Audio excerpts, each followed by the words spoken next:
امروز داریم از زبان ابا عبدالله به معرفی امام زمان میپردازیم. فرمود این فرزند من، نهمین فرزند من، کسیه که دین رو جهانی میکنه. تمام ادیان غیر اسلام در واقع در اون زمان حذف میشه، دین اسلام جهانی میشه. البته همه ائمه ما اومدن دین رو احیا کنن، منتها هیچ کدام جهانی نشد، یعنی نتونستن تمام جهان رو در ارتباط با دین آشنا کنن.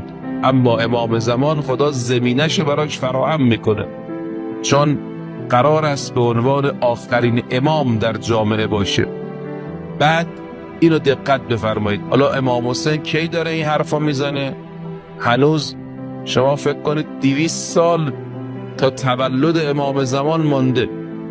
امام زمان متولد 255، امام حسین سال 61 به شهادت رسیده. نزدیک 200 سال تا تولد امام زمان مانده. فرمود له غیبت یرتد فیها قوم و یثبت علی الدین فیها آخرون.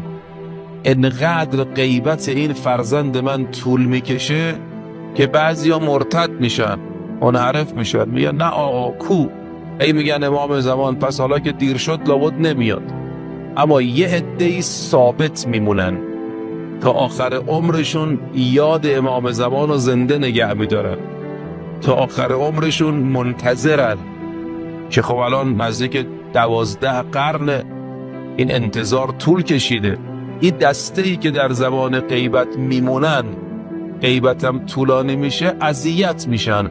این شیعیانی که در دوران آخر الزمان ثابت قدم میمونن، استوار میمونن، اولئک یعنی شماها به منزلت المجاهدین بالسیف بین یدی رسول الله، مثل اونایی که کنار پیغمبر تو جنگ بدر و احد جنگیدن با دشمنا.